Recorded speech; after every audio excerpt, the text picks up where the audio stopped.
आज देश के पहले सीडीएस विपिन रावत की संपूर्ण जीवन चक्र पूरा हो गया। कल उनका अंतिम संस्कार किया गया था। आज सीडीएस रावत और उनकी पत्नी मधुलिका की अस्थियों को गंगा में प्रवाहित किया गया। मां भारती के सपूत के इस आखिरी कर्मकांड को उनकी बेटियों ने ही पूरा किया। विपिन रावत की दोनों बेटियों ने ही अपने पिता और मां की अस्थियों को गंगा में प्रवाहित किया।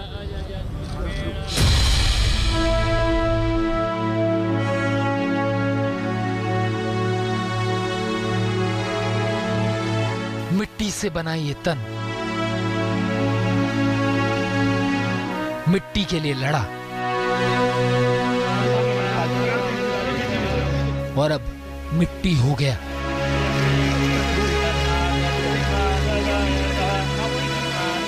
किसी सैनिक के लिए इससे बड़ा कुछ नहीं होता।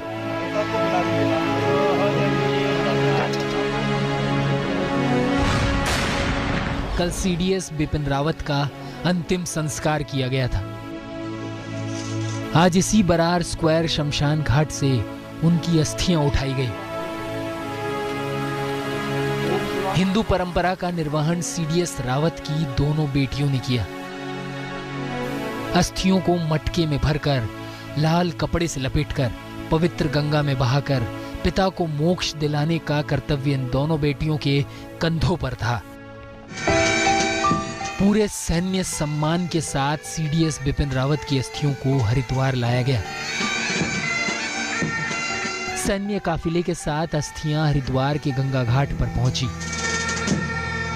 अस्थियों को विसर्जित करने से पहले सेना के बैंड ने सीडीएस विपिन रावत को श्रद्धांजलि दी। अस्थि विसर्जन का यह कार्यक्रम हरिद्वार के वीआईपी घाट पर हुआ था। ओम अंतरिक्षाय नमः। वहीं पर हिंदू परंपराओं के अनुसार पूजा अर्चना हुई। इसके बाद दोनों बेटियों ने अपने पिता की अस्थियां मां गंगा में प्रवाहित कर दी। अस्थि विसर्जन के साथ ही देश के महायोद्धा सीडीएस विपिन रावत का एक जीवन चक्र पूरा हो गया।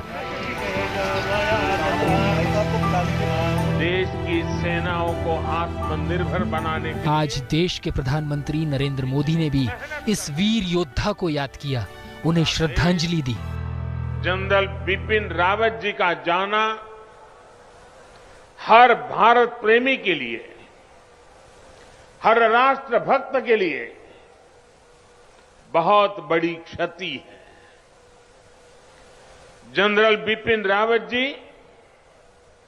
जितने जांबाज थे, देश की सेनाओं को आत्मनिर्भर बनाने के लिए जितनी मेहनत करते थे, पूरा देश उसका साक्षी रहा है। सीडीएस विपिन रावत की अस्थियों का विसर्जन करने के लिए उनकी बेटियां और परिवार के लोग भी वहां पहुंचे थे। उत्तराखंड के मुख्यमंत्री पुष्कर सिंह धामी और केंद्रीय रक्षा मंत्री अजय भट्ट भी वहां पहुंचे। बहुत सपने थे उनके, बहुत सपने थे। बॉर्डर तक जाते थे, कोई स्पॉट उन्होंने नहीं छोड़ा था। अभी उनका ये जान के आपको ताजुब होगा कि रायवाला स्टेशन पर आने वाले थे। अभी कुछ दिनों बाद, कुछ ही दिनों में यहाँ आने वाले थे। पूरी तैयारियां थी उनकी कुछ ही दिनों में। यानी मेरा कहने का मतलब है कि हो सकता है कि अगर जीवित होते तो 10 दिन के अंदर, 15 दिन के अंदर। तो ऐसी कभी कभी पूछता था मैं। सपने उनके पूरे देश को सर्वोच्च शिखर पर ले जाने के सपने थे। चाक चौबंद कर ही रहे थे लगातार। क्या नहीं हुआ आप जानते हैं उनके ज़माने में। 8 दिसंबर को हुए हादसे में सीडीएस रावत के अलावा 11 जवान और शहीद हुए थे। इन्हीं में से एक थे भारतीय वायुसेना के junior warrant officer Rana Pratap Das. Rana Pratap का पार्थिव शरीर आज भुवनेश्वर पहुंचा। भुवनेश्वर एयरपोर्ट पर ही उनकी श्रद्धांजलि सभा आयोजित की गई थी। मुख्यमंत्री नवीन पटनायक ने देश के इस वीर जवान को श्रद्धांजलि अर्पित की।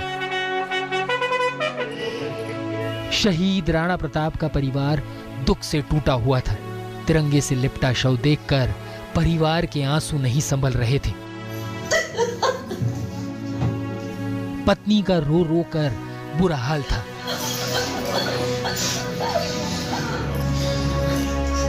पिता और मां के आंसू तो जैसे सूख चुके थे।